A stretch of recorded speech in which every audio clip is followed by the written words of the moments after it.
Hello जी, नमस्कार, सलाम, सत श्री अकाल। Wish you all a very warm welcome to this session. मैं आपका अपना डॉक्टर सचिन कपूर एक बार फिर से आपके सामने हूं अपने वादे के अनुसार आपके लिए एक बेहतरीन वेबिनार लेकर के। देखिए, टेक्नोलॉजी ने ये कितना बेहतरीन तरीका हमें दिया है कि चाहे हम एक दूसरे से हजारों किलोमीटर्स दूर बैठे हैं, लेकिन फिर भी ये दूरी महसूस नहीं होती। आप इस समय अपने घर में बैठे हैं, या हो सकता है कि कुछ बच्चे इस समय मुझे किसी लाइब्रेरी में बैठे हुए, या फिर किसी दोस्त के यहाँ बैठे हुए किसी स्टडी रूम में सब लोग इकट्ठे बैठ करके मुझे देख रहे हैं, मुझे सुन रहे हैं। सो यही खूबसूरती है इस टेक्नोलॉजी की। मैं हमेशा से कहता आया हूं, technology cannot replace a good teacher, but technology in the hands of a good teacher is revolutionary. ये अपने आप में बड़ी खूबसूरती है, एक क्रांतिकारी तरीका है। आप देखो ना, अगर आज से हम बहुत साल पहले की बात करें, तो कितना कठिन हो जाता था अच्छी एजुकेशन पाना, या किसी अच्छे मेंटर को, अच्छे गुरु को ढूंढ पाना, जो हमें हमारी मंजिल की तरफ ले जा सके। लेकिन अब टेक्नोलॉजी ने इस कमी को पूरा कर दिया है। सो फर्स्ट ऑफ ऑल तो हमें थैंकफुल होना चाहिए उस शख्स का, उस इंसान का, जिसने ये इंटरनेट की दुनिया से हम लोगों को वाकिफ कराया है।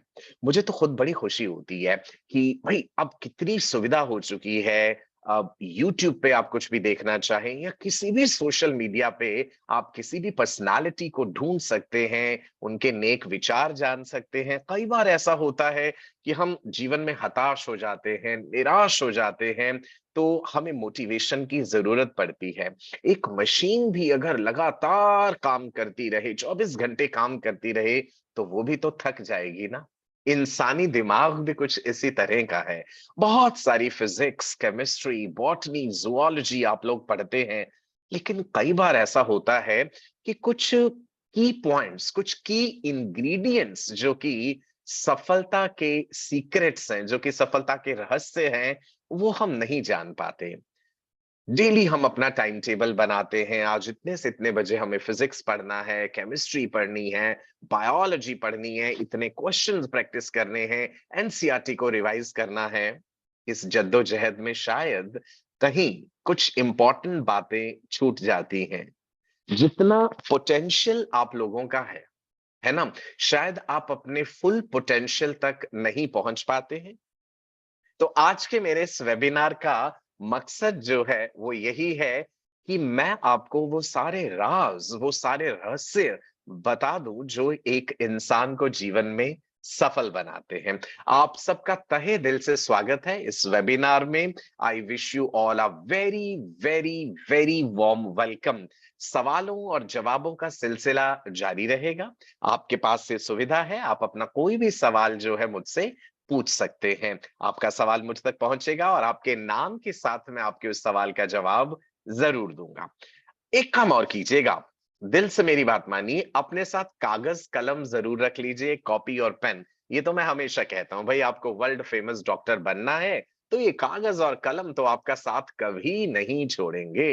है ना, कल को आप डॉक्टर बन के जब पेशेंट के लिए प्रिस्क्रिप्शन लिखेंगे, डायग्नोस्टिक टेस्ट्स लिखेंगे, तब भी तो आपको कलम की जरूरत पड़ेगी ना। चाहे हम कितने ज्यादा डिजिटल इंस्ट्रूमेंट्स का, इक्विपमेंट्स का, गैजेट्स का इस्तेमाल कर लें, लेकिन जो मजा हाथ में कलम लेकर के, पेन लेकर के कागज में लिखने में आता है ना, वो कहीं नहीं आता। वो कहते हैं ना, nothing can replace the hard copy of a book.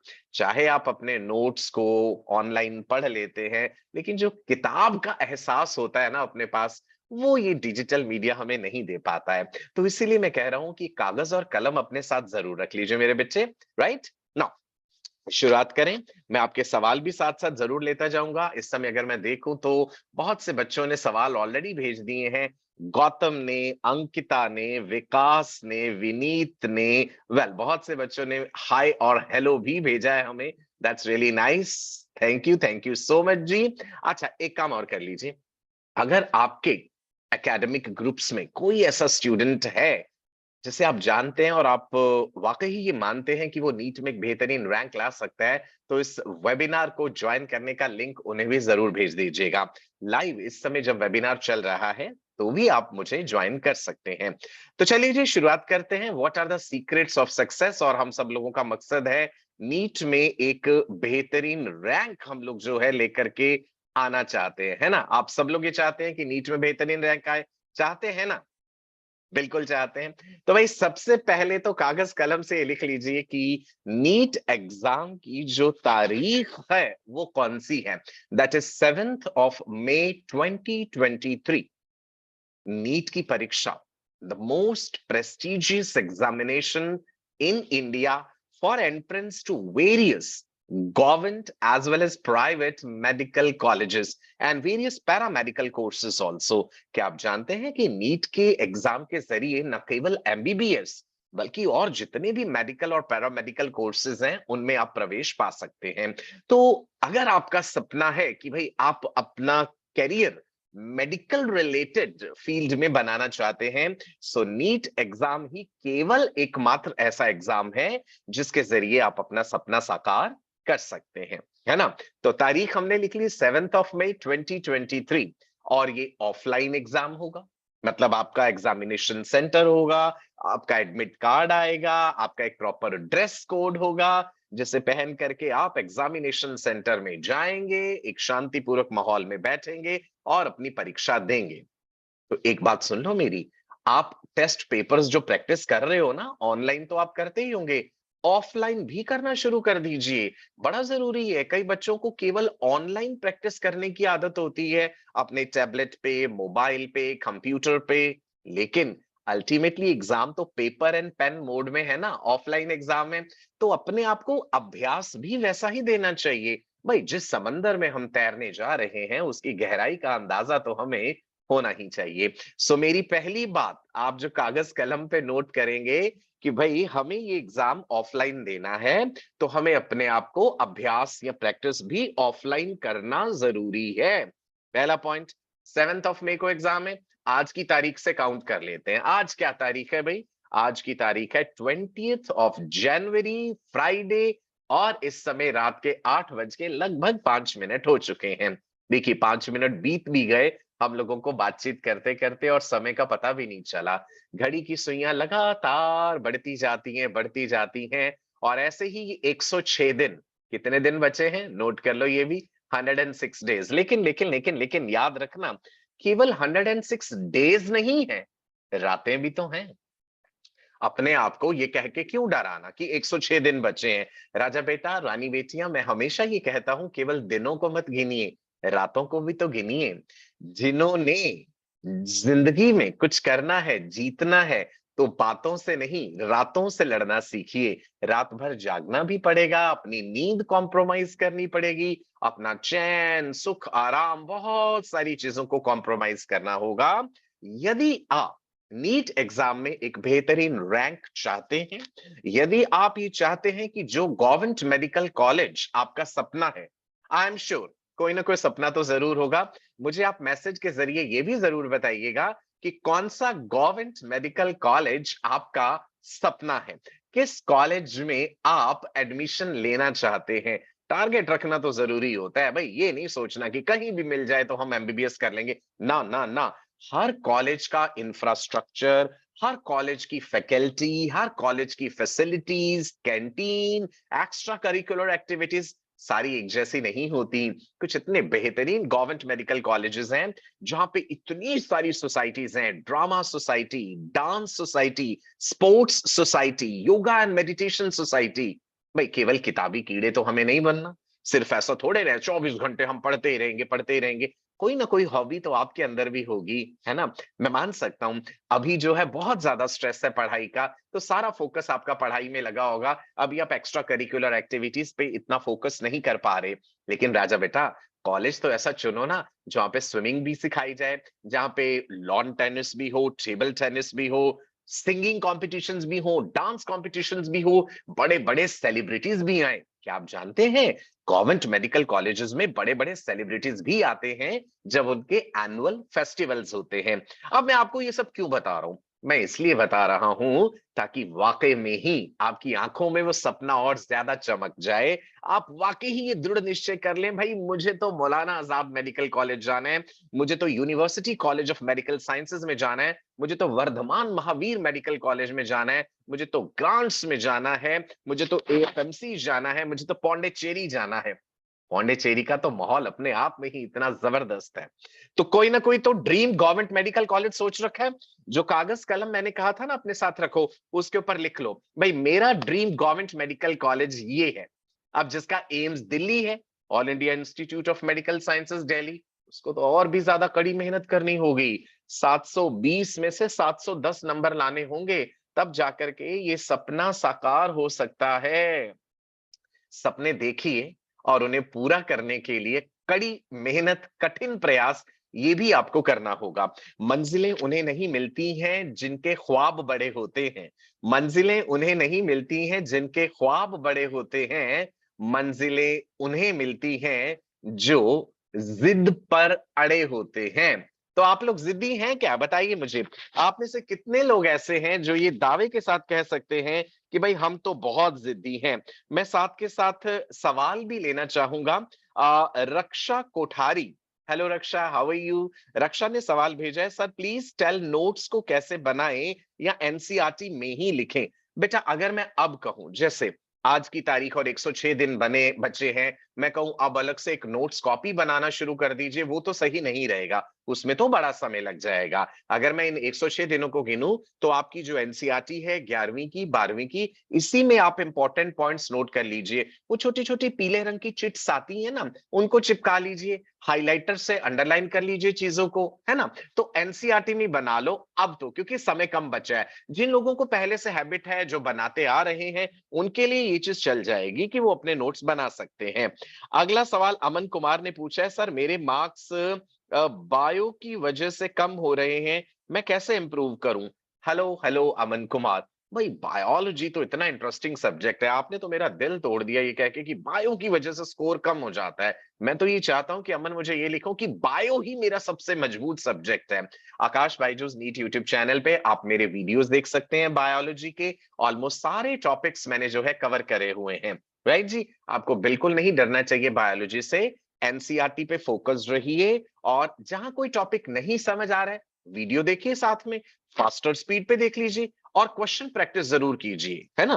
Question practice से ही आपके अंदर कॉन्फिडेंस बढ़ेगा। पीयूष गर्ग ने ये सवाल पूछा है, sir I am in class 11th and all my teachers are saying my handwriting is very bad, how to improve. वैसे पीयूष मैं आपको एक बात बताऊं, जितने ज्यादातर मेडिकल एस्पिरेंट्स होते हैं, आपने डॉक्टर्स के केस में भी देखा होगा, हैंडराइटिंग बुरी हो जाती है। आप इसका कारण जानते हैं ज्यादातर डॉक्टर्स की हैंडराइटिंग खराब क्यों होती है? क्योंकि जब आप मेडिकल कॉलेज में चले जाएंगे, है ना, बेहतरीन मेडिकल कॉलेज में, जब आप बड़े से लेक्चर हॉल में बैठे होंगे, आपके साथ सैकड़ों और स्टूडेंट्स होंगे, सामने प्रोफेसर होंगे एक बड़ी सी स्टेज पर, और वो इतनी तेजी से फटाफट एक्सप्लेन कर रहे होंगे एनाटॉमी, फिजियोलॉजी, एम्ब्रियोलॉजी, ऑस्टियोलॉजी, तो इतनी जल्दी जल्दी नोट्स बनाने पड़ते हैं कि कहीं कोई इंपॉर्टेंट पॉइंट छूट ना जाए। तो यही वजह हो जाती है कि हैंडराइटिंग खराब हो जाती है। आप कह रहे हैं अभी आपकी हैंडराइटिंग खराब है, कोई बात नहीं, इतनी ज्यादा टेंशन मत लीजिए। आप प्रयास के साथ इस चीज को इंप्रूव कर सकते हैं। राइट जी, लेकिन ये जरूरी है कि जो चीजें लिखें वो एटलीस्ट इस लायक तो हो कि उसे सामने वाला पढ़ जरूर पाए, वरना ऐसा ना हो कि आपकी लिखी हुई हैंडराइटिंग में मेडिसिन जो है उसे पढ़ने में भी मुश्किल हो जाए और फिर उसकी फोटो लेकर के गूगल इमेजेस में ढूंढना पड़े। अगला सवाल देवेंद्र का है, सर मोटिवेशन तो हमारे अंदर बहुत है लेकिन डिसिप्लिन नहीं है, प्लीज बताएं कि डिसिप्लिन कैसे रहे। देवेंद्र, वेल मैं आपको एक बात बताना चाहूंगा कि जीवन में डिसिप्लिन का महत्व बहुत ज्यादा है। जब आप डिसिप्लिन्ड नहीं होते हैं ना, तो फिर आप चीजों को टाल मटोल कर जाते हैं या हल्के में ले जाते हैं। मेडिकल साइंस एक ऐसा फील्ड है जिसमें डिसिप्लिन्ड होना बड़ा जरूरी है। भाई कल को आप एक बेहतरीन डॉक्टर बनेंगे, आपके लिए कोई सर्जरी शेड्यूल्ड है, पेशेंट के साथ आपकी अपॉइंटमेंट्स हैं, लाइनें लगी हुई हैं, और आप आराम से चाय कॉफी पीते हुए अपना टाइम स्पेंड कर रहे हैं, व्हाट्सएप पे चैट कर रहे हैं, ऐसे तो नहीं चलेगा ना। मेडिकल का फील्ड जो है वो जिंदगी के साथ जुड़ा हुआ है। You are dealing with human life which is so prestigious. गलती की कोई गुंजाइश नहीं होती यहाँ पे। अपने प्रोफेशन को पहचान के चलिए, आपकी प्रोफेशन की डिमांड क्या है? किसी और प्रोफेशन में तो हल्का-फुल्का कम डिसिप्लिन चल सकता है, मेडिकल साइंस में कतई ऐसा संभव नहीं है ना? कई बार तो ऐसा भी होता है, सामने आपका डिनर या लंच लगा हुआ है, रोटी सामने रखी है और आपको कॉल आ गया कि डॉक्टर साहब जल्दी से पहुँचिए, इमरजेंसी है। तो वो भोजन वहीं छूट जाएगा, क्योंकि आपने ये कसम उठाई है कि आपका जीवन समर्पित है अब दूसरों की जिंदगी को संवारने में, है ना? तो बेटा डिसिप्लिन होना बड़ा जरूरी है। आप अपने टेबल पे जहां पढ़ने बैठते हैं ना, वहां सामने लिख करके लगा लो that I am a well disciplined world famous doctor. जो भी लोग आप अपने चारों तरफ देखते हैं जिन्होंने जिंदगी में एक बेहतरीन मुकाम हासिल करा है, उन्होंने बहुत सारा त्याग किया होता है, बहुत सारा परिश्रम किया होता है। मैं हमेशा ये कहता हूं कि ये दुनिया जो है वो आपकी सफलता को सलाम तभी करेगी अगर वाकई में ही आपने कड़ी मेहनत के साथ, शिद्दत के साथ जीत हासिल करी है। अगर आपकी स्टोरी में जीत नहीं है, तो किसी को भी आपकी उस स्टोरी को सुनने में कोई दिलचस्पी नहीं होगी। ये जो स्क्रीन पे आपको दिख रहे हैं ना 106 दिन, इनके साथ 106 रातें भी हैं। कागज कलम जो मैंने कहा था नोट करने के लिए, वहां पे लिखिए 106 days left for NEET, 106 nights are also left। Night केवल सोने के लिए ही नहीं है ना? रातों से लड़ना होगा, बातों से नहीं। भाई बातें तो बहुत लोग कर जाते हैं, जिन्होंने रातों से ये जंग जीती है, वही इंसान सूरज बन के चमकता है। मानेंगे मेरी इस बात को? आपके सवाल लगातार आते रहने चाहिए, मैं उसका जवाब आपको जरूर देता रहूंगा। नाउ द क्वेश्चन इज, सोचते होंगे अक्सर 650 प्लस स्कोर पॉसिबल है? बिल्कुल है, लाते हैं लोग। 720 में से 720 वाली कितनी एग्जांपल्स हैं आपके सामने? जो लोग सफल हुए हैं, जिन्होंने रैंक 1 हासिल किया है, आकाश बायजूस के बहुत से स्टूडेंट्स हैं, रैंक 1 इन नीट, रैंक 2 इन नीट, रैंक 3 इन नीट, तो उन्होंने भी तो हासिल करा ना। आप 650 की बात कर रहे हैं। भाई कंपटीशन तो ऐसा है कि बच्चे 700 से भी ऊपर नंबर लेकर के आ रहे हैं। अब आप सोच के देखिए, उनके पास भी तो वही दिमाग है ना जो आपके पास है। ब्रेन का स्ट्रक्चर तो सबका सेम है ना, वही सेरिब्रम, वही सेरिबेलम, वही मेडुला, वही पॉन्स, सब में है। तो फर्क कहां आ जाता है? Winners do not do different things, but they do the things differently. जो विजेता बनते हैं, जो जीवन में सफल होते हैं, वो कोई अनोखी चीजें नहीं करते हैं। ऐसा थोड़ी है कि उन्होंने कोई 200 मीटर ऊंचे पहाड़ से छलांग लगा ली थी, ऐसा थोड़ी है कि उन्होंने कोई 400 मीटर गहरे समंदर में तैरना सीख लिया था। नो, सिलेबस सबके लिए बराबर है। Winners do not do different things, they just do the things differently. मैं अगला सवाल लेना चाहूंगा कि किस बच्चे ने पूछा है जी अगला सवाल। सवालों की तो पूरी झड़ी लग चुकी है मेरे पास, innumerable questions. Nidhi, hello Nidhi, how are you? Nidhi कितना अच्छा होता अगर मैं ये कह के पुकारूं, doctor Nidhi, how are you? World famous gynaecologist, how are you? कैसी हैं आप? सवाल है आपका, नमस्कार sir. Sometimes due to external things, mind thinks emotionally and it becomes hard to think logically and study. So at that time, what should I study and what should be the approach? Well, आपका सवाल ये है कि कई बार आप भावुक हो जाती हैं, इमोशनल हो जाती हैं। I thoroughly understand, we are human beings. हम आइसोलेशन में तो नहीं रह रहे, हमारे साथ चारों तरफ सर्कल में बहुत से लोग जुड़े हैं, हमारे माता पिता, हमारे भाई बहन, हमारे रिश्तेदार, हमारे दोस्त यार और हमारे पड़ोसी भी, है ना? At the end of the day कहीं ना कहीं तो ऐसा होता ही है कि भाई कभी किसी के साथ कुछ अच्छा हो गया, कुछ बुरा हो गया, कोई लड़ाई झगड़ा भी हो जाता है, होता है, आई एग्री। लेकिन अपने मकसद से नहीं भटकना चाहिए बेटा, है ना? You should not be slave of your thoughts. What others are doing, what others are saying about you, that should not affect your inner peace, your decisions। मैं आपको एक छोटी सी एग्जांपल देता हूं। एक छोटी सी एग्जांपल लेके हम इस बात को समझते हैं कि क्या हमें दूसरे की कही हुई बातों से प्रभावित होना चाहिए या नहीं। मान लीजिए आप जिस भी कॉलेज में, जिस भी इंस्टीट्यूट में, जिस भी स्कूल में पढ़ते हैं, वहां पे हम एक कानून लागू कर देते हैं कि रोजाना आपको केवल खाने में तीनों टाइम पाव भाजी ही मिलेगी। सुबह भी पाव भाजी मिलेगी, दोपहर को भी पाव भाजी मिलेगी और रात को भी मिलेगी। क्या आप इस बात को मान लेंगे? आप विद्रोह पे उतर आएंगे। आप कहेंगे हम कोई गुलाम नहीं है आपके, जो आपकी कही हुई इन बातों को माने। हमारे भी अपने कुछ विचार हैं, हमारे भी कुछ अपने डिसीजंस हैं। है ना? मतलब आप किसी किस्म की गुलामी या स्लेवरी, स्लेवरी कहते हैं ना गुलामी को, किसी किस्म की गुलामी या स्लेवरी नहीं करना चाहते। तो निधि बेटा, अब आप इसी बात को मेंटल स्लेवरी पे लगाइए। जब आप किसी दूसरे की कही हुई बातों से प्रभावित होते हैं, आपके अंदर बेचैनी हो जाती है। कोई दूसरा हंसेगा, खुश होगा तो आप हंसेंगे, कोई दूसरा रोने लग पड़ा तो आप रोने लग पड़ेंगे, किसी ने आपको चार बुरे शब्द कह दिए तो आपका मूड खराब हो जाएगा। That means someone else is deciding that what is happening inside you. That is wrong. आप किसी दूसरे की बातों के मोहताज नहीं हैं। आप स्वयं अपने शरीर के, अपने मन के, अपने तन के मालिक हैं। What is happening inside you should not be decided by the actions of others. आपकी हैप्पीनेस, आपकी खुशी, आपके डिसीजंस, आपका मकसद किसी दूसरे के मोहताज नहीं होने चाहिए। भाई कोई पॉजिटिव एनर्जी दे रहा है, कोई मोटिवेट कर रहा है, कोई पॉजिटिव बातें कह रहा है, जो आपके शरीर के अंदर खून में उबाल ला रहा है, आपको आपके मकसद की ओर ले जा रहा है, तो वो अच्छी बात है, उसको ग्रहण कीजिए। लेकिन यदि कोई नेगेटिविटी फैला रहा है, आपको बुरा कह रहा है, आपसे जुड़े हुए लोगों को बुरा कह रहा है, किसी भी किस्म की नकारात्मक सोच रखता है, that should not affect your decisions, your inner peace.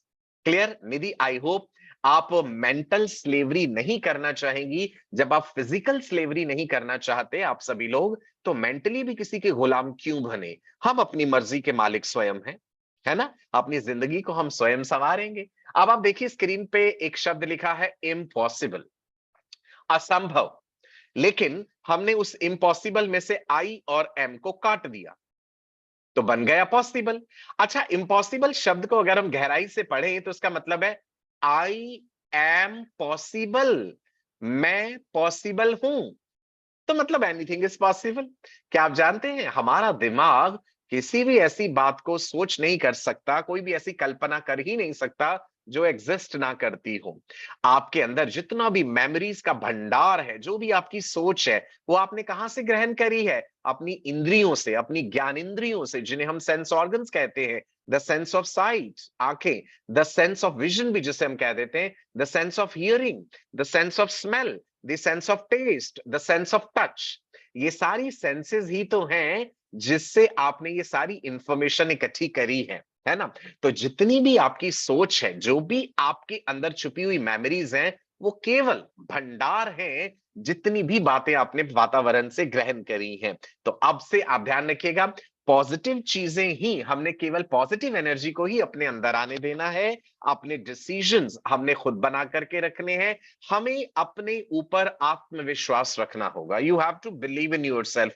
जब आप स्वयं ही अपने ऊपर विश्वास नहीं करेंगे बेटा, तो आप ये कैसे उम्मीद कर सकते हैं कि कोई दूसरा आपके ऊपर विश्वास कर ले? बहुत से बच्चे मुझे ये सवाल भेज रहे हैं अभी, सर मुझे डिप्रेशन हो गया है। पहले तो डिप्रेशन शब्द ही अब गलत यूज करते हैं। डिप्रेशन के बहुत सारे क्लिनिकल सिम्टम्स होते हैं। आप में से किसी को कोई डिप्रेशन नहीं है। बताऊं आपको क्या है? आपको सिर्फ एक कंधा चाहिए जो आपकी बातें सुन ले, जिस कंधे पे आप अपना सर रख करके थोड़ी देर के लिए रो सके। जब आप मायूस हो तो कोई आपको गले से लगाने वाला हो, कोई पिता समान हो, कोई बड़े भाई समान हो, कोई माँ समान हो, कोई ऐसा गुरु हो जो आपको अपने गले से लगा ले और आपका आत्मविश्वास बढ़ा दे और आपको ये यकीन दिला दे कि आप ये कर सकते हैं। ट्रस्ट मी, ऑल माई राजा बेटा एंड रानी बेटियां, you can do this thing. अपनी शक्तियों को पहचानिए, अपने अंदर छुपी हुई जितनी भी पॉजिटिव एनर्जी है उसे पहचान लीजिए। कहीं ऐसा ना हो ये वक्त बीत जाए और बाद में केवल मलाल रह जाए हाथ में। बाद में हम ये सोचें कि काश काश उस समय को हमने सदुपयोग कर लिया होता, या फिर आपको ये ना कहना पड़े कि काश हमें भी कोई ऐसा मिला होता जो हमारा मेंटर बनता, जो हमारा हाथ पकड़ के हमें इस मार्ग में आगे लेकर के जाता। बड़े खुशनसीब होते हैं वो लोग जिन्हें सही समय पे अपने जीवन में एक सही गुरु की शरण मिल जाती है। I would say you people are lucky enough, you have got this medium, you have got technology through which we people can interact। हर किसी को जीवन में ये सौभाग्य प्राप्त नहीं होता। तो यदि इतना सुंदर अवसर आपको मिला है, इतना सौभाग्य आपको मिला है, इस समय को गंवाइए मत। तो अगला पॉइंट जो आप अपनी कागज कलम के जरिए अपने नोट्स में लिख लेंगे, बिलीव इन योरसेल्फ। मुझे अपने ऊपर ये विश्वास है, मैं ये कर सकता हूं, मैं ये कर सकती हूँ। जब आप ये विश्वास दिला देंगे ना अपने आप को, आपके आसपास में जितने लोग होंगे वो भी आपके ऊपर विश्वास करने लगेंगे। जब आप खुद ही टाल मटोल करते हैं, डामाडोल रहते हैं, आपको खुद ही यकीन नहीं होता, आप दूसरों को कैसे यकीन करा पाएंगे? एग्री करते हैं मेरी इस बात से? वंडरफुल जी। Right, great. चलो आगे बढ़ूं, अगला सवाल लूं, किसका है? बहुत सारे सवाल आ चुके हैं मेरे पास इस समय। सेवा के नाम से एक आईडी है, सेवा ने पूछा है कि क्या क्वेश्चंस एनसीईआरटी से बाहर आते हैं? अच्छा मेरी बात सुनो ध्यान से, जो नीट का एग्जाम है, नीट की परीक्षा जो है, it is NCERT based exam, agreed, but it is not NCERT only exam. कहीं भी एग्जामिनर ने ये नहीं कहा कि भाई केवल एनसीईआरटी से पूछेंगे, होता है हर बार ऐसा होता है, चाहे नीट 2021 का पेपर देखिए, 22 का देखिए, 20 का देखिए, कोई ना कोई एक आधा क्वेश्चन फिजिक्स में, एक दो क्वेश्चन बायोलॉजी में, केमिस्ट्री में बाहर से आ जाते हैं। लेकिन जिन बच्चों ने अच्छे से एनसीईआरटी को समझा है, डी कोड करा है, थोड़ी थोड़ी एडिशनल इंफॉर्मेशन ली है एक्सपीरियंस्ड टीचर से, उनके लिए वो चीज मुश्किल नहीं होती है। तो इस बात की चिंता मत कीजिए, आप अपना प्राइम फोकस एनसीईआरटी के ऊपर रखिए। एनसीईआरटी की एक एक लाइन को बड़े अच्छे से पढ़ना है, जैसे कंठस्थ कर लेते हैं ना, आप जिस भी धर्म को मानते हैं, चाहे आप हिंदुइज्म में विश्वास रखते हैं, सिखिज्म में, इस्लाम में, या किसी भी धर्म में, तो आपको अपने धर्म से जुड़ी कोई ना कोई मंत्र कह लीजिए, कोई गुरु मंत्र कंठस्थ हो जाता है ना, बचपन से ही याद हो जाता है। अब आप देखिए, किसी ने हमें सिखाया थोड़े था, अगर आप हिंदुइज्म को फॉलो करते कि भाई हनुमान चालीसा को रटे जाओ, लेकिन फिर भी वो हमें याद है। मैं ये उदाहरण क्यों दे रहा हूं कि NCERT is like Bible, NCERT is like Gita. एक एक सेंटेंस जो है ना, कंठस्थ हो जाना चाहिए, कि एग्जामिनर अगर कहीं हल्का फुल्का भी ट्विस्ट करे, तो आप उस बात को पकड़ लें कि ये क्या लिखा गया है। Say for example, carbon dioxide plays very minor role in regulating respiration. क्या ये बात सही है या क्या ये बात गलत है? मैं दोहराना चाहूंगा, carbon dioxide plays very minor role in regulating respiration. जिस बच्चे ने एनसीईआरटी को अच्छे से पढ़ा है, वो क्विकली ये बात पकड़ लेगा कि डॉक्टर सचिन आप ये बात गलत कह रहे हैं। Carbon dioxide plays very important and major role in regulating respiration. तो भाई कई बार क्या होता है, इतना तो याद है कि कार्बन डाइऑक्साइड का रोल है रेस्पिरेशन में, बट हमने उस बात पे फोकस नहीं किया था कि माइनर रोल है या मेजर रोल है, ये अपग्रेड वर्ड था या ये डाउनग्रेड वर्ड था, इंक्रीजिंग लिखा था या डिक्रीजिंग लिखा था। तो आजकल क्या हो गया बेटा, इतनी छोटी छोटी बात में से भी एग्जामिनर क्वेश्चन फ्रेम कर रहे हैं। अब ऐसा क्यों हो गया? कंपटीशन भी तो टफ हुआ। The number of candidates who are appearing for NEET exam is increasing day by day. ये संख्या सैकड़ों में नहीं, हजारों में नहीं, बल्कि लाखों में है। लगभग 19 लाख के करीब कैंडिडेट्स थे जिन्होंने नीट 2022 का एप्लीकेशन फॉर्म भरा था। अपर एज लिमिट खत्म हो चुका है, तो आप ये बात जानते हैं कि अब नीट 2023 में कैन यू गेस कितने कैंडिडेट्स जो है नीट का एप्लीकेशन फॉर्म भरेंगे? मेरा अपना पिछले लगभग 23 साल का अनुभव ये कहता है कि इस साल ये संख्या 20 लाख को पार कर जाएगी। Imagine 20 lakh students throughout India who are planning to appear for NEET exam. Finally जितने बच्चे अप्लाई करते हैं, सभी बच्चे अपीयर नहीं होते हैं, और सभी बच्चे आपकी तरह सिंसियर भी नहीं होते हैं, सभी बच्चे इतने सौभाग्यशाली भी नहीं होते हैं कि उन सब बच्चों को सही कोचिंग मिले, सही मार्गदर्शन मिले। तो आप अपने आप को अंडर वैल्यू मत कीजिए। स्क्रीन पे क्या लिखा है? Do not under value your potential. ऐसा नहीं समझना है कि भाई 20 लाख बच्चे अगर पेपर दे रहे हैं तो हम कहां स्टैंड करते। No, do not underestimate your own potential. आप उन सब लोगों से बहुत बेहतर हैं, कई तरीके से बेहतर है। अगर आप उनसे बेहतर नहीं होते, अगर आप उनसे अलग नहीं सोचते, तो आज आप मेरे सामने रूबरू नहीं बैठे होते। आपने समय निकाला, पूरा 1 घंटा निकाला अपनी डेली रूटीन में से, चाहे इस समय आपको कितने और काम होंगे, फिर भी आप अपना वो कीमती समय मुझे दे रहे हैं, मेरी बातें सुन रहे हैं। तो अपने आप को अंडर एस्टिमेट मत कीजिए। इट मींस आपके अंदर एक लेवल ऑफ सिंसियरिटी, आपके अंदर एक प्रूडेंस, आप दूरदर्शी हैं कि आप जानते हैं, आप अपना पोटेंशियल पहचानते हैं। एग्रीड? चलिए जी। नाउ अगली बात है, बी ऑप्टिमिस्टिक। सक्सेसफुल कैंडिडेट्स जीवन में ऑप्टिमिस्टिक होते हैं, सकारात्मक सोच रखते हैं। मैं अगला सवाल भी लेना चाहूंगा। मरियम ने सवाल भेजा है, sir is it okay to use a year for NEET preparation after 12th? I am currently in 12th and wish to write NEET 2024।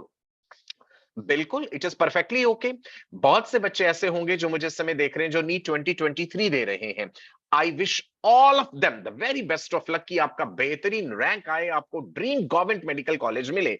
लेकिन अगर किसी कारणवश, रीजंस कई हो सकते हैं, अनप्रिडिक्टेबल रीजंस भी हो सकते हैं, भाई कितनी प्लानिंग करके चल लो, कितना दिमाग दौड़ा लो, कितनी सोच समझ अपनी लगा के चल रहे हो, कई बार ऐसा होता है नीट की परीक्षा जिस दिन जिस सेंटर पे आप एग्जाम देने पहुंचे, भाई वहीं पे किसी ना किस्म कोई गड़बड़ हो गई। एग्जामिनेशन हॉल में आप देर पहुंचे, वहां पे जब चेकिंग हो रही थी उसमें समय लग गया, आपको क्वेश्चन पेपर थोड़ा लेट मिला, आपको समय कम मिल पाया। तो ये सारी ऐसी अनअवॉइडेबल बातें हो जाती हैं जिन पे कि आपका कोई कंट्रोल नहीं है। तो मान लो किसी कारणवश अगर नीट 2023 सही नहीं हुआ, you can always drop for a year and prepare for NEET 2024।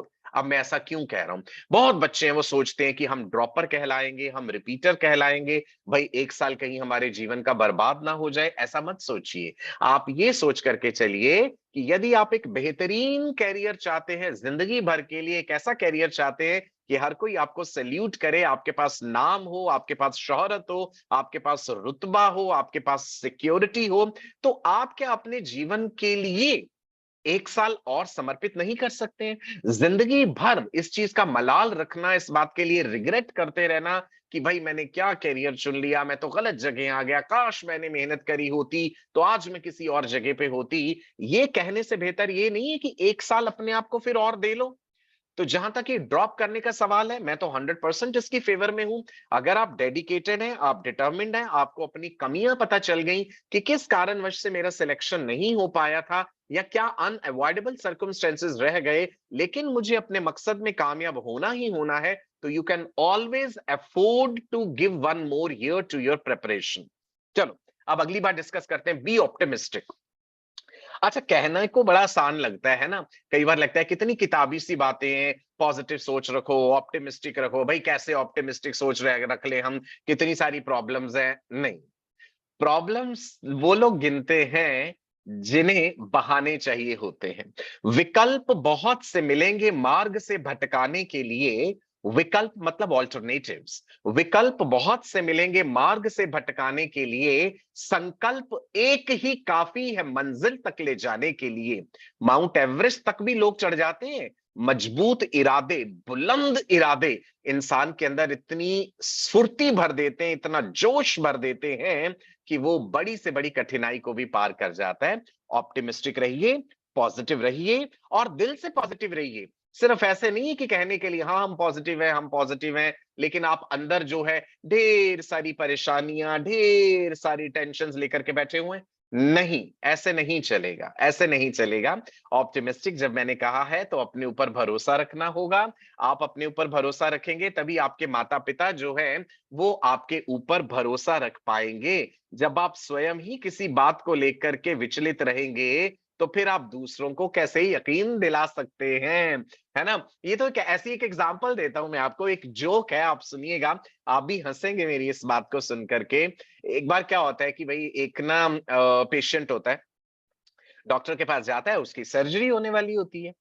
तो डॉक्टर साहब जो है तैयार हैं अपने सारे सर्जिकल इंस्ट्रूमेंट्स लेकर के, मास्क लगा करके, सारी मशीन, सारे गैजेट्स रेडी हैं सर्जरी करने के लिए। वो पेशेंट जो है बेचारा बड़ा डर रहा है, वो कांप रहा होता है, बहुत ज्यादा कांप रहा होता है, डरता है वो। तो डॉक्टर साहब उससे पूछते हैं कि भाई क्या बात है, आप इतना डर क्यों रहे हो?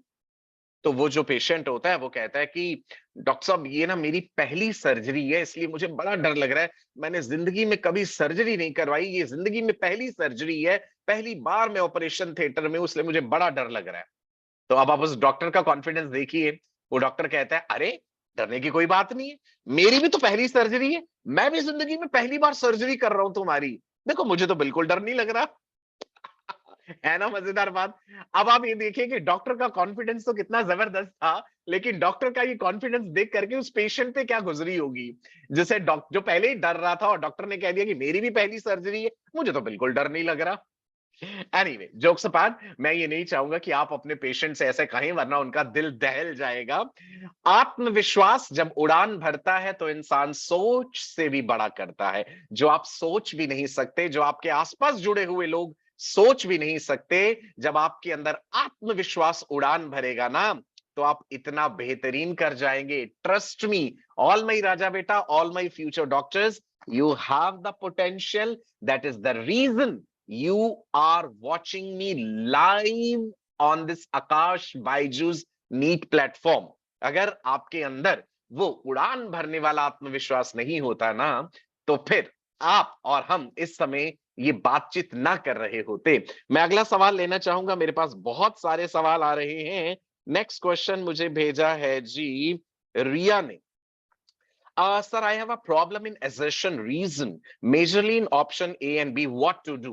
अच्छा, आप देखिए, अब एग्जामिनेशन का पैटर्न भी बदला है। पिछले कुछ सालों में हम देखें assertion reason क्वेश्चंस नहीं आते थे, लंबी लंबी स्टेटमेंट बेस्ड क्वेश्चंस नहीं आते थे। तो अगर नंबर ऑफ कैंडिडेट्स बढ़ते जा रहे हैं एग्जाम के लिए, तो एग्जामिनर का माइंड भी देखिए, वो भी कुछ ना कुछ नया नया नया नया सोच रहे हैं।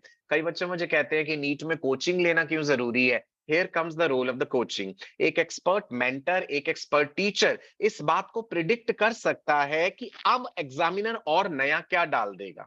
समझे आप बात? पहले assertion reason क्वेश्चंस नहीं आते थे, अब उन्होंने assertion reason क्वेश्चंस डालने शुरू कर दिए। लंबी लंबी स्टेटमेंट्स हैं। अगर आपने नीट 2022 का बायोलॉजी का पेपर देखा हो, तो आप देखेंगे कि बड़ी लंबी लंबी स्टेटमेंट्स उसमें थी। तो भाई करना क्या पड़ेगा? प्रैक्टिस करनी पड़ेगी। Practice makes a man perfect, है ना। There is no shortcut to success. जीवन में सफलता के लिए सीढ़ियां लेनी ही पड़ती हैं, सफलता के लिए एस्केलेटर्स नहीं होते हैं। याद रखिएगा इस चीज को। ये बात केवल नीट एग्जाम पे लागू नहीं होती, ये पूरी जिंदगी पे लागू होगी। दैट सफलता के लिए सीढ़ियां लेनी पड़ती हैं।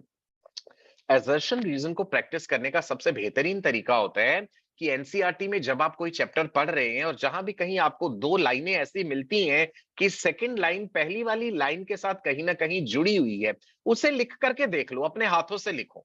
मैं एक एग्जांपल दे देता हूं। नीट 2022 का क्वेश्चन भी था that all the vertebrates are chordates but all chordates are not vertebrates. लिखा है एनसीईआरटी में, एनिमल किंगडम में ये स्टेटमेंट दी हुई है। अभी खोल के देख लेना बेशक। All vertebrates are chordates but all the chordates are not vertebrates. Agreed, ये बात बिल्कुल सही है। वर्टिब्रेटा एक सब फाइलम है या एक डिवीजन है फाइलम कॉर्डाटा के अंदर।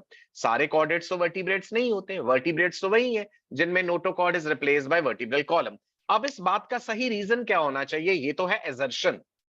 पहले तो आप मानिए एजर्शन सही है, बिल्कुल सही है। रीजन क्या दूं इस बात का? रीजन होगा in some of the chordates notochord is replaced by vertebral column, so that's why they are called vertebrates. So both the statements are true and second statement is the correct explanation of the first. So what I mean to say is that when you are practicing for questions, NCERT की एक एक line को इतने गौर से पढ़ लीजिए और उसे लिख भी जरूर लीजिएगा। मैं अगला सवाल लेना चाहूंगा। आप में से जो भी बच्चे सवाल पूछना चाहते हैं वो मुझे सवाल जरूर भेजते रहें। नेक्स्ट क्वेश्चन है मेरे पास साक्षी जाधव का। Hello sir. Hello Sakshi, how are you? Sir please tell the proper time table for 100 days. 100 दिन के लिए क्या टाइम टेबल बना करके चलूं? साक्षी, सबसे पहले तो मैं ये कहूंगा कि इसको आप 100 दिन मत कहिए, इसमें 100 रातें भी तो हैं, है ना साक्षी? तो आपको कहना चाहिए सर 100 डेज एंड 100 नाइट्स के लिए हमें एक टाइम टेबल बताइए। तो मैं आपको बताना चाहूंगा हमारे Aakash Byju's NEET YouTube channel पे हमने ऐसे बहुत सारे वीडियोस ऑलरेडी बनाए हैं, मैंने भी और मेरे साथ और प्रोफेसर्स ने भी। आप वहां पे वो प्रॉपर टाइम टेबल देख सकते हैं कि 100 दिन के अंदर कैसा टाइम टेबल बना के चलें कि बेस्ट आउटपुट जो है वो हम निकाल सकें। भूपेंद्र ने कहा है सर मेरा रिलेटिव और फ्रेंड मुझे यही कहते हैं कि इस बार पक्का तू नीट क्लियर करेगा और यही मुझे पढ़ाई में डिस्ट्रैक्ट करते हैं, सर इससे कैसे दूर हो सकूं? अच्छा, आप कह रहे हो कि वो कह रहे हैं कि आप नीट क्लियर करोगे फिर भी आप डर रहे हो, क्यों डर रहे हो? क्या लिखा है मैंने सामने स्क्रीन पे? Do not let the fear stop you. डर के आगे जीत है, डर के आगे जीत है। मैं आपको एक गुरु मंत्र देता हूं, जीवन में जिस भी चीज से आपको डर लगता है ना, उस चीज को रोजाना करो, बार बार करो, डर खत्म हो जाएगा। मुझे ना जब मैं पढ़ता था ना, आपकी तरह स्टूडेंट था 11वीं 12वीं में, मुझे फिजिक्स के न्यूमेरिकल से बड़ा डर लगता था। मैं बहुत घबराता था और मैं ना अवॉइड करता था, छोड़ता जाता था। लेकिन वो बात बड़ी गलत थी। तो मुझे मेरे टीचर ने समझाया कि आप ऐसा मत करो सचिन, अगर आपको फिजिक्स के न्यूमेरिकल से डर लगता है तो बोलो कि मुझे ये और ज्यादा प्रैक्टिस करने हैं। मैं करूंगा, आज एक न्यूमेरिकल करूंगा, कल 2 करूंगा, परसों 4 करूंगा। डर के ऊपर विजय हासिल करने का तरीका यही है कि जिस भी चीज से जीवन में डर लगे उसे बार बार करो, आपका डर गायब हो जाएगा। आपको अपने ऊपर इतना विश्वास हो जाएगा कि भाई मैं खामखा डर रहा था, मैं तो ये कर सकता हूं। So fear is a false evidence appearing real. देखो कितनी खूबसूरत तरीके से इसको एक्सपेंड करा है वर्ड को। It is a false evidence which is appearing to be real. आपने अपने मन के अंदर वो फोबिया बना लिया, वो डर बना लिया, हटा दीजिए, उसे खत्म कर दीजिए। आपसे बढ़कर कुछ नहीं है। आपके अंदर जो आत्मविश्वास है, जो ऊर्जा का स्रोत है, वो बहुत बड़ा है।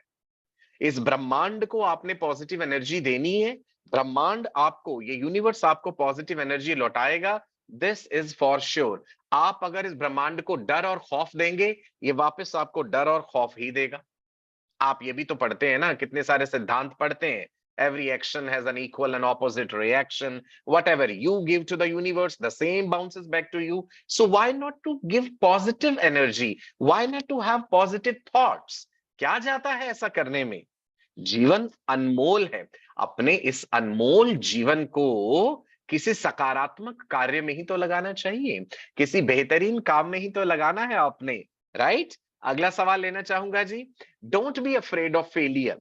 ये देखो, ये बात भी लिख लो। मैं आज आपके सामने वो सारे राज खोलता जा रहा हूं जो जीवन में सफल लोगों ने अपनाए और आज वो किसी मुकाम पे हैं। जितने भी बड़े बड़े डॉक्टर्स की आप बात करते हैं, चाहे डॉक्टर नरेश त्रेहान हैं जो कि वर्ल्ड फेमस कार्डियोलॉजिस्ट हैं, डॉक्टर अशोक सेठ हैं, right, then doctor Indira Hinduja जो कि पायनियर रही हैं आईवीएफ में, in vitro fertilization test tube baby में। सो सबने अपने जीवन में कठिन परिश्रम करा है और उनकी जीवन में भी ये बेहतरीन बातें रही हैं। वहीं से हमने ये निचोड़ निकाला है कि भाई ये सक्सेसफुल लोग आखिर में अनोखा करते क्या हैं।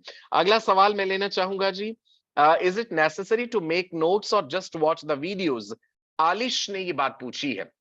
वेल आलिश, अगर आप नोट्स बनाते हैं साथ साथ तो ये बहुत ही अच्छी बात है, क्योंकि एंड टाइम में आपको रिवीजन करने में बड़ी मदद होगी।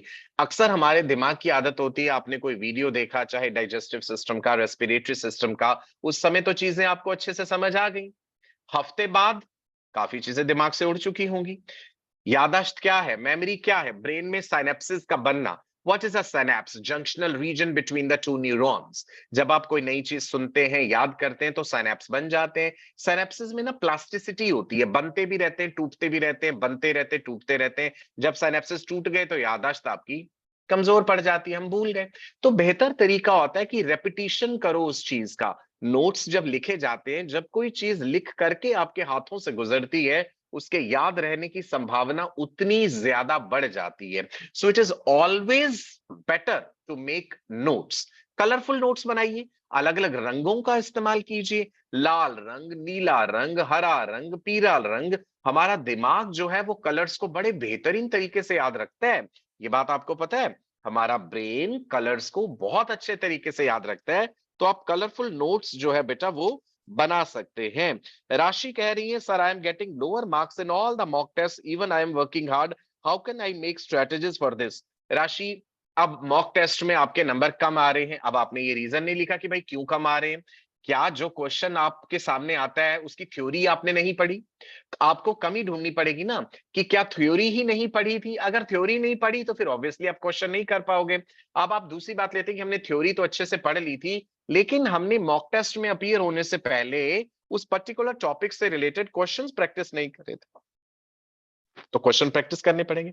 तीसरी प्रॉब्लम ये हो सकती है कि आपने क्वेश्चन प्रैक्टिस करे लेकिन बड़े आराम से बैठ करके अपने आप को एग्जामिनेशन कंडीशंस में नहीं डाला।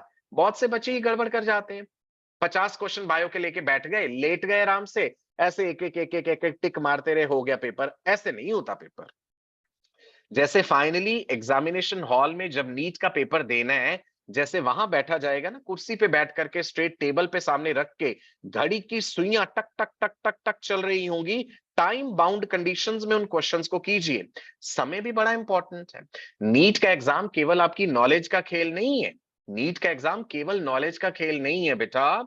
यहाँ पे स्पीड, एक्यूरेसी, आप अपना संयम कैसे बना के रखते हैं। मान लो आपके सामने पेपर आया, आप फिजिक्स का सेक्शन सॉल्व करने लगे, पहले 4 क्वेश्चंस आपको नहीं आते, आपके वहीं तोते उड़ जाएंगे। आप कहेंगे हे भगवान बस मैं तो गई, अब नहीं होगा नीट मुझसे क्लियर, है ना? डर गए, एंजाइटी, खौफ, बाकी का पेपर भी गड़बड़ हो जाएगा। अरे ये हो सकता है पहले 4 नहीं आते थे और बाकी के सारे क्वेश्चंस आपको आते हैं। कितनी खूबसूरत बात है। सो द क्वेश्चन इज, अपने आप को संयम में कैसे बना करके रखना, अपनी बुद्धि को इतना विकसित कर लीजिए कि घबराना नहीं है। 2 क्वेश्चन 4 क्वेश्चन नहीं आते तो भाई कोई बात नहीं, पूरे का पूरा पेपर थोड़े ना खराब कर देना है इस वजह से। तो ये सारी चीजें भी जो सक्सेसफुल कैंडिडेट्स हैं उन्हें सिखाई जाती हैं। एग्जामिनेशन को अप्रोच कैसे करना है, स्मार्टली कैसे हैंडल करना है। एक क्वेश्चन आता है, 2 3 नहीं आते, चौथा पांचवा छठा आता है, सातवां नहीं आता, कोई बात नहीं, छोड़ते जाओ, उस हिसाब से करते जाओ। ओएमआर शीट को जब फिल करना है वो भी कॉरस्पॉन्डिंगली वैसे ही करना है। कई बच्चे गलती कर जाते हैं, पहले 2 क्वेश्चन नहीं आते, तीसरे क्वेश्चन से शुरू कर लिया, वो आता है, और जब ओएमआर शीट भरने लगे तो थर्ड का आंसर 1 वाले गोले में ही भर दिया, तो पूरा सीक्वेंस गलत हो जाए। सारा पेपर आता था, एंड में जाकर के देखा कि हे भगवान ये हमने क्या कर दिया, हमने तो पूरी ओएमआर शीट ही गलत भर दी।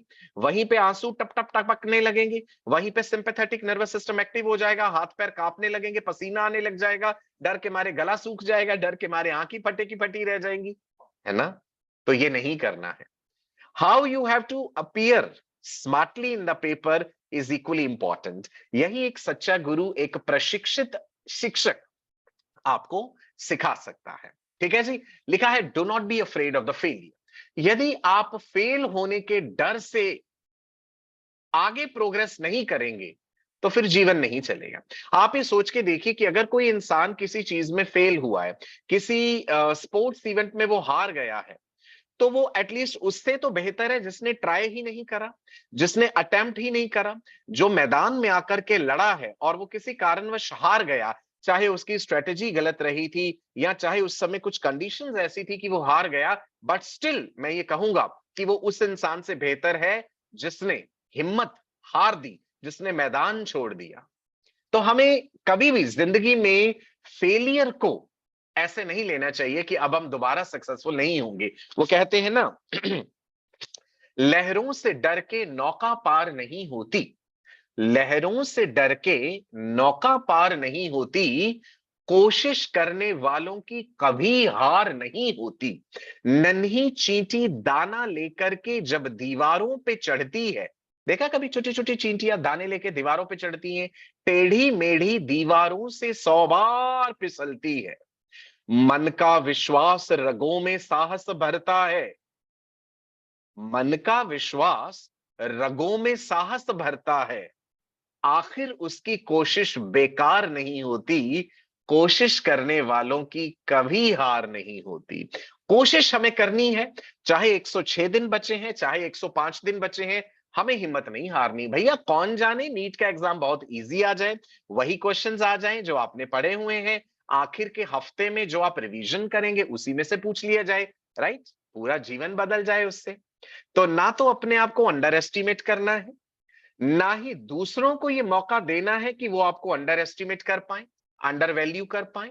आपको फेलियर से डरना नहीं है, आपको फेल होने का डर नहीं होना चाहिए। किसी मॉक टेस्ट में आप अपीयर हुए, मार्क्स कम आ गए, कोई बात नहीं, आपने दिया तो है ना मॉक टेस्ट। मैंने कई बच्चों को देखा है वो कहते हैं नहीं नहीं हम तो ये टेस्ट ही नहीं देंगे, हमारी तो तैयारी नहीं है। जब तैयारी नहीं है तो टेस्ट देने से क्या फायदा? ये गलत बात है।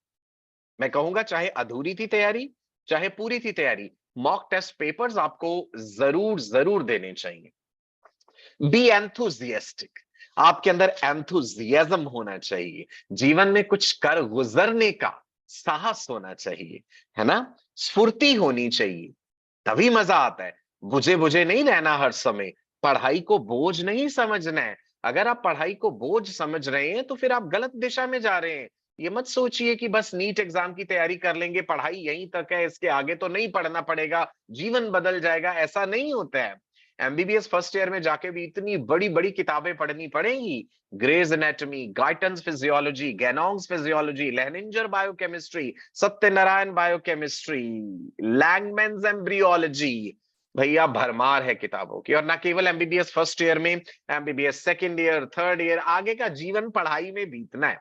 सो पढ़ाई से तो बिल्कुल मत डरिएगा, है ना? पढ़ाई से डर गए तो कठिनाई हो जाएगी, तो मुश्किल हो जाएगी। खुशी से पढ़िए, पढ़ाई से आपको मोहब्बत होनी चाहिए। मैं तो ये कहता हूँ अक्सर स्टूडेंट्स को कि किसी भी नशे में मत पड़िए, अगर नशा करना है ना तो पढ़ाई का करिए। आपको एडिक्शन हो जाना चाहिए पढ़ाई का कि भैया मैंने इतनी अच्छे से मेहनत करनी है, हर कांसेप्ट को अच्छे से समझना है, ताकि नीट की परीक्षा में कोई क्वेश्चन ऐसा हो ही ना जो मेरी समझ से बाहर हो। राइट जी? अगला सवाल देखना चाहूंगा मैं। ये सवाल मुझे पूछा है नाम इनका थोड़ा-सा मुश्किल है। एन में है यशवंत कुमार। यशवंत कह रहे हैं, sir I M enrolled in Akash Byju's recorded lectures, video length is less, can I get all the concepts cleared and could you please tell the difference between recorded and the live lectures? well, recorded और live lecture में अंतर तो आप समझ ही गए हैं। आप जब मुझसे अभी बात कर रहे हैं तो ये लाइव है। हमारे Aakash Byju's NEET YouTube channel पे आप जो भी चीजें देखते हैं वो सब लाइव होती हैं आपके साथ, है ना? सो आप हमारा चैनल सब्सक्राइब करके रखिए, बेल आइकन को हिट कीजिएगा, सारे लेक्चर्स आपको लाइव मिल जाएंगे वहां पे। बाकी आकाश बायजूस के जितने भी प्रीमियम प्रोडक्ट्स हैं उनकी जानकारी आपको हमारी वेबसाइट पर भी मिल जाएगी। अब आप देख रहे हैं यहाँ पे स्क्रीन पे क्या लिखा है? Do not procrastinate. प्रोक्रेस्टिनेट का मतलब क्या है? टाल मटोल। बहुत लोग ऐसे होते हैं जिनको जीवन में ये आदत होती है टाल मटोल करने की। अरे भाई आज नहीं, फिजिक्स के क्वेश्चंस कल कर लूंगा, बायो वाला फोटोसिंथेसिस का चैप्टर आज पढ़ना था, आज तो मौसी आ गई घर पे, आज तो मामा के यहाँ पार्टी पे जाना था, चलो कल कर लेंगे। नो, काल करे सो आज कर, आज करे सो अब, फिर पछताए होत क्या जब चिड़िया चुग गई खेत। सुनी है ना ये कहावत बचपन में? सो भैया टाल मटोल वाली आदत से आप बच जाइए, ऐसा आपको बिल्कुल नहीं करना है। जीवन में जो मकसद रखा है आपने, उसको आपने ही हासिल करना है। मैं आपको ज्ञान दे दूंगा, मैं आपको रास्ता दिखा दूंगा, माता पिता आप पे पैसा खर्च कर देंगे, आपके दोस्त यार आपको गुड विशेस दे देंगे, दादा दादी अपनी ब्लेसिंग्स दे देंगे, लेकिन लेकिन लेकिन भैया पढ़ना तो तुमने खुद ही है। हम आपको आटा लाके दे देंगे, पानी लाके दे देंगे, आटा गूंदना सिखा देंगे, अल्टीमेटली रोटी बना दी, खा के पेट में तो डाल लो, इतना तो कर लो, है ना? टाल मटोल नहीं करनी है जीवन में, ध्यान रखिएगा। Do not waste your time on unnecessary things. Very very important thing. जितने भी सक्सेसफुल लोग होते हैं अपने जीवन में, वो व्यर्थ की चीजों में कभी अपना समय बर्बाद नहीं करते हैं। अब आप कॉपी पेन में लिख लीजिएगा कि कौन कौन सी अननेसेसरी चीजें हैं जिसमें आप अपना टाइम वेस्ट करते हो। क्या कभी ऐसा होता है कि रैंडमली आपने फोन उठाया और यूट्यूब पे कोई रील देखने लगे, एक देखी, स्क्रॉल करते गए, इंस्टाग्राम हो या जो भी सोशल मीडिया, फिर दूसरी रील देखी, बड़ी चटपटी सी रील्स आजकल बनने लगी हैं, आपको मजा आने लगता है, हंसते हैं आप साथ साथ, फिर कई बार आप उसमें जाके कमेंट भी पढ़ते होंगे, लोगों ने क्या क्या कमेंट करे हैं, नया गाना कौन से सिंगर का आ गया है ना, किसी सेलिब्रिटी ने क्या कह दिया, तो कितना टाइम वेस्ट आप करते हैं। दोस्तों यारों से व्हाट्सएप पे चैट करने में कितना टाइम वेस्ट करते हैं। कितनी बार बार आपके साथ होता है कि आप किताब लेके बैठे पढ़ रहे हैं और हर 10 मिनट बाद फोन उठा के देख रहे हैं, अरे यार मैंने तो अपनी फोटो डाली थी, अभी तक तो उस पर 10 लाइक ही आए हैं, मेरे तो इस मैसेज को इतने कम लोगों ने पढ़ा है, नहीं नहीं नहीं ऐसा क्यों हो गया, है ना? फोमो हो गया आपको, fear of being missed out. Do not waste your time on unnecessary things. समय बड़ा बलवान होता है। Time once lost can not be regained back. ये समय जब हाथ से निकल गया तो केवल पछतावा देकर के जाएगा। जिंदगी में हाथ मलते रह जाओगे, पछताते रह जाओगे अगर आपने ये समय निकाल दिया। समय की कद्र करना सीखो, तभी समय आपको बेहतरीन बनाएगा। कहते हैं ना, काम कुछ ऐसा करो कि आपका नाम हो जाए। काम कुछ ऐसा करो कि आपका नाम हो जाए, या फिर अपना नाम ऐसा कर लो कि आपके नाम से ही सबके काम हो जाएं। बढ़िया है ना बात? काम कुछ ऐसा करो कि नाम हो जाए, या अपना नाम ऐसा कर लो कि बस उसी से काम चल जाए, उसी से काम हो जाए। तो कहने का मतलब यही है कि जिंदगी में बेहतर करना है, बेहतर बनना है, सो हमें स्ट्रैटेजी बनानी होगी, मेहनत तो करनी होगी। You have to know your strength and your weakness. सफल लोग जो होते हैं वो अपनी खूबियां और खामियां जानते हैं। Very important. कागज कलम पे लिखिएगा कि आपकी स्ट्रेंथ क्या है। कई लोगों की स्ट्रेंथ होती है कि वो कॉन्टिन्यूसली बहुत सारे घंटे पढ़ सकते हैं। कुछ लोगों की स्ट्रेंथ ये होती है कि वो सुबह जल्दी उठ के पढ़ सकते हैं। कुछ लोगों का फिजिक्स बड़ा स्ट्रांग होता है, केमिस्ट्री वीक होता है। कुछ का बायोलॉजी स्ट्रांग होता है, फिजिक्स वीक हो जाता है। तो आप अपनी स्ट्रेंथ और अपनी वीकनेस का आंकलन जरूर कीजिए, और जहां जहां भी आप कमजोर हैं, जहां जहां भी आपकी वीकनेस है, उसे मजबूती में बदलने की कोशिश कीजिए। जो इंसान सही समय में, समय रहते अपनी कमजोरियों को पहचान जाता है और उनको सुधार लेता है, फिर उसे कोई हरा नहीं सकता। हमें जनरली हराती क्या चीजें? हमारी कमजोरियां पता होती हैं। हर इंसान को अपने आप से, स्वयं से बेहतर कोई दूसरा नहीं जान सकता। मैं आपको आपसे बेहतर तो नहीं जान सकता। आप आईने के सामने खड़े हो जाइए जरा, जो प्रतिबिंब आपको वहां दिखाई देगा वो आप हैं। बात कीजिए जरा, क्या कमजोरियां हैं, उन्हें दूर कीजिए।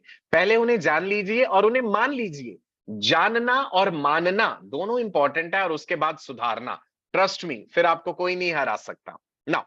ब्रॉडली मैं स्टूडेंट्स को दो कैटेगरी में बांटूंगा। कैटेगरी वन स्टूडेंट्स वो होते हैं which are studying from the day one, whole syllabus they have covered, they only need revision time. दूसरे होते हैं जी कैटेगरी टू स्टूडेंट्स, जो कि प्रिपरेशन थोड़ा लेट शुरू करी है, जिन्होंने, उनका सिलेबस अभी थोड़ा बचा है कवर करने में, और उनको बोर्ड एग्जाम भी मैनेज करना है और उनको नीट भी साथ साथ मैनेज करना है। इस समय जितने भी स्टूडेंट्स मुझे देख रहे हैं इन्हीं दो कैटेगरीज में होंगे अनडाउटेडली, है ना। सो आप चुन लीजिए इसमें से आपकी कैटेगरी कौन सी है, और उसके अनुसार ही जो है आपको अपनी स्ट्रेटेजी बनानी होगी। सफल लोगों की एक और आदत होती है, वो पिछले सालों के पेपर्स का ट्रेंड एनालिसिस करके चलते हैं। सिर्फ ब्लाइंडली ये नहीं पढ़ते जाओ मॉक टेस्ट करते जाओ। अरे भाई, पिछले सालों का एक ट्रेंड देख लो। अगर मैं मान लूं, सपोज 2022 की बात करूं, इकोलॉजी के पोर्शन में, इकोसिस्टम में से क्या क्वेश्चन पूछे गए? प्रोडक्टिविटी रिलेटेड पूछे गए। देन एनवायरमेंटल इश्यूज में से एयर पोल्यूशन में से पूछा गया। सन 2021 में ओजोन होल पे क्वेश्चन था। 2020 में ओजोन डिप्लीशन पे था। इसी तरह से बाकी ईयर्स में देखिए, मतलब ozone depletion, green house gases पे सवाल पूछा ही जाता है। जब आप ये ट्रेंड एनालिसिस कर लेंगे, जैसे मैंने इकोलॉजी का दिखाया है, ये सभी सब्जेक्ट्स पे लागू होता है। हमारे Aakash Byju's NEET YouTube channel पे हम अक्सर आपको ऐसे वीडियोस जो है वो दिखाते रहते हैं। तो चैनल सब्सक्राइब करके रखिए, बेल आइकन को हिट करिए, ताकि कोई भी इंपॉर्टेंट वीडियो मिस ना हो। जब आप ये ट्रेंड एनालिसिस कर लेंगे तो आपको ये बात समझ आ जाएगी कि कौन सा टॉपिक बहुत ज्यादा महत्वपूर्ण है, बहुत ज्यादा इंपॉर्टेंट है, जिसे किसी हाल में मिस नहीं किया जा सकता। सो this is something which is very very important, trend analysis. Note कर लो, जो बातें साथ साथ नोट कर रहे हो उसमें ट्रेंड एनालिसिस वाली बात जो है आप नोट करके रखिए। ठीक है, बेसिक फंडामेंटल्स क्लियर होने चाहिए।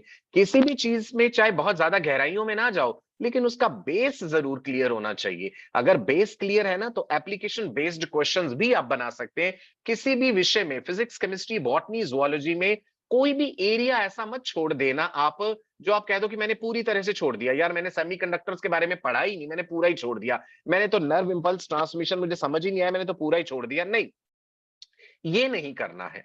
कहीं भी ऐसा नहीं करना है कि कोई टॉपिक आप कंप्लीटली छोड़ के जाएं। एनसीईआरटीज आपकी बाइबल है। सफल लोग जितने भी रहे हैं नीट में, सबका ये कहना है, और जितने भी आपके मेंटर्स हैं, टीचर्स हैं, सबका कहना है कि भाई फिजिक्स, केमिस्ट्री, बायोलॉजी की 11वीं और 12वीं की एनसीईआरटी आपके लिए बाइबल है। इसकी हार्ड कॉपी आपके पास जरूर होनी चाहिए, क्योंकि बहुत बार होता है जब आप फोन में, टैबलेट में, लैपटॉप में पढ़ते हो तो कई चीजें स्किप हो जाती हैं, है ना। तो इसलिए हार्ड कॉपी आपके पास होना जरूरी है। एंड टाइम में रिवीजन में भी आपके काम आएगी। क्वेश्चंस प्रैक्टिस कीजिए, core quality, good quality questions कीजिए, ऑथेंटिक सोर्सेज से क्वेश्चंस कीजिए। ऐसा नहीं है कि रैंडमली कोई भी टेलीग्राम ग्रुप ज्वाइन कर लिया और वहां पे क्वेश्चंस आ रहे हैं, उनमें अपना टाइम वेस्ट कर रहे हैं, 4 क्वेश्चन सॉल्व करे, 2 नहीं हुए, उसमें दिमाग खराब कर रहे हैं अपना। No, please don't do that. Authentic sources से Aakash Byju's NEET YouTube channel पे आप जुड़ते हैं हमारे साथ। हमारे हर वीडियो के डिस्क्रिप्शन में एक लिंक होता है स्मार्ट प्लेलिस्ट का। उस स्मार्ट प्लेलिस्ट में आपको हर विषय के notes, study material, question papers, सारी चीजें हम आपको प्रोवाइड करते हैं। And one very important thing, mock test papers देने शुरू कर दीजिए, and paper and pen mode में दीजिए। बहुत से बच्चे ऑनलाइन दे रहे होंगे, एग्रीड, लेकिन अल्टीमेटली जो नीट एग्जाम होना है वो ऑफलाइन है, कागज कलम पे होगा। ओएमआर शीट्स का ऐसा प्रिंट आउट निकाल लीजिए, गूगल के जरिए आपको प्रिंट आउट मिल जाएंगे, आप निकाल के उसके ऊपर प्रैक्टिस करनी शुरू कीजिए। अल्टीमेटली जो फेस करना है एग्जामिनेशन हॉल में 7 मई को, उसी तरह का अपने आप को अभ्यास दीजिए, तभी जाकर के आप बेहतरीन परफॉर्म कर पाएंगे। So this is the right time that you should start practising mock test papers. Part wise syllabus के पेपर्स कीजिए, क्लास 11th के सिलेबस के पेपर्स कीजिए, और ऐसे पेपर्स करिए जिसमें फिजिक्स, केमिस्ट्री, बायोलॉजी तीनों चीजें एक साथ हों। तब आपका माइंड जो है वो आपको बेहतर तरीके से परफॉर्मेंस दे पाता है।